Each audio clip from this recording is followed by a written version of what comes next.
One of the trickiest parts to shooting film photography is making sure that you are properly exposing your image, especially when adding elements like artificial light, like a flash.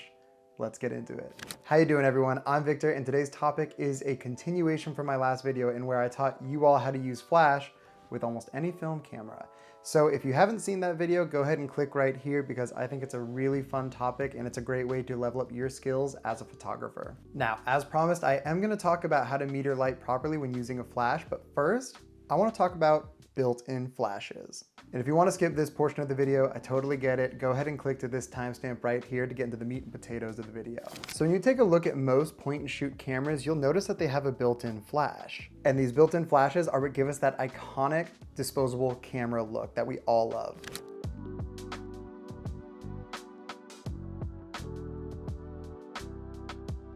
And if we look at disposable film cameras, they'll actually have one set power flash and an 800 film speed inside. So these cameras are almost always ready to go, especially once you turn the flash on. Other camera flashes typically work by using a built-in meter to gather the light data in a scene, and that'll tell it how much power it needs to put into the flash. This is what you would call TTL, or through the lens metering. It's a quick and dirty way to get a great exposure shot with a flash, but it doesn't offer much creative control when using it outside of the occasional exposure dial if your camera has one. But now on to the real reason you're here, which is learning how to meter light when using a flash. And for me, I found the best tool to do that is this, the Sekonic L308XU. A simple enough tool to use. Let's go ahead and power it on by holding down the power button. Don't worry about this little white ball here. For now, we're gonna keep that up. It does slide, but we don't need that. So the beauty of this system is that there's really only 3 modes that we need, but the one we care about for today is this second one, which looks like a lightning bolt. So how we're gonna get to it is by pressing the mode button 3 times. Boom.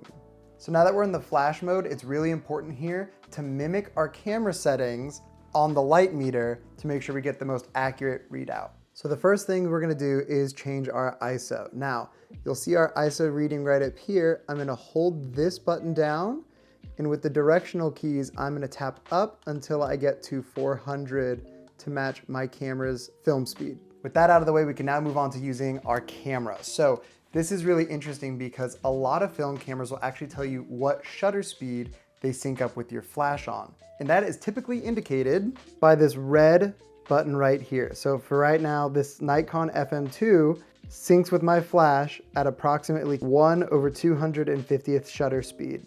So you set your camera to that, and we can move on to the next step. The exception to this is if you know your camera has a leaf shutter system in the lens, in which case you could shoot at any shutter speed and the flash will sync up and you won't get any crazy wonky looking images. But typically, you're gonna wanna look for that red number on your shutter speed dial. So right here, we actually have our shutter speed number, and we're gonna click the directional arrows again and click until we get to 250.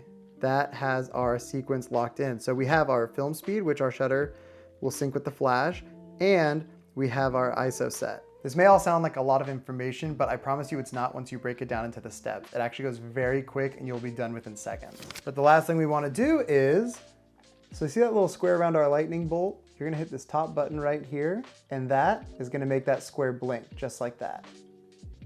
That blinking square indicates that it's ready to capture a light exposure and let you know what f-stop or aperture you need to set your camera to in order to get a perfectly balanced exposure. The last thing you wanna do is try to set your flash power. So because there's so many variables like distance from subject, light modifiers, grids, natural light coming into the scene, all these sorts of things, what you're gonna wanna do is maybe just start around a base of 1/4 power on your flash. The light meter itself is gonna gauge it no matter what power you put it at. It's gonna try to give you a number, but I recommend 1/4 power because it just is a good starting point. Okay, so I have my flash set up off to the side. I have the blinking square ready to go, meaning this is ready to receive a flash indicator. And I'm gonna place this on this side of my face where the flash is coming from. Okay, let's see what we got. F11. So with that information, I would take this and I would switch my lens to F11 right there. And I know I will have perfect exposure. But if you aren't confident in this method because you can't see how the image is gonna look and film is expensive and you don't wanna waste any shots, I got a little secret for you. Some people say it's controversial. I say it puts your mind at ease. But all you're gonna need is a digital camera, a remote flash trigger, and you'll be able to test your images out before you start shooting. So how does this work? Well, easy. You're gonna go ahead and wanna copy all the settings that you had on your film camera. So in this case, ISO 400, aperture f11, shutter speed 1/250th. So there you go, that's all my film camera settings matched. And from there, you're gonna wanna compose your image whatever way you want and fire away. So now you can see your image, review it, and adjust any settings you need until you're happy with the results. Finally, take all those digital camera settings and apply them to your film camera, and you know you're gonna love every single shot on the roll because you already saw how they came out.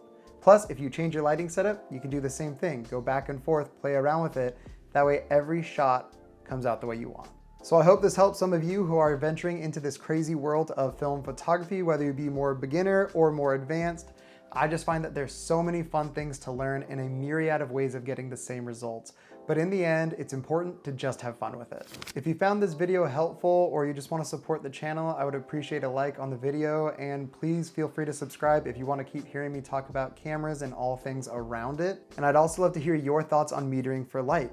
Did you learn something? Do you have a better method of doing it? Do you think I did something wrong? Is there a way I can improve? Either way, leave it down below in the comments. And with that, I'll see all you lovely people in the next video.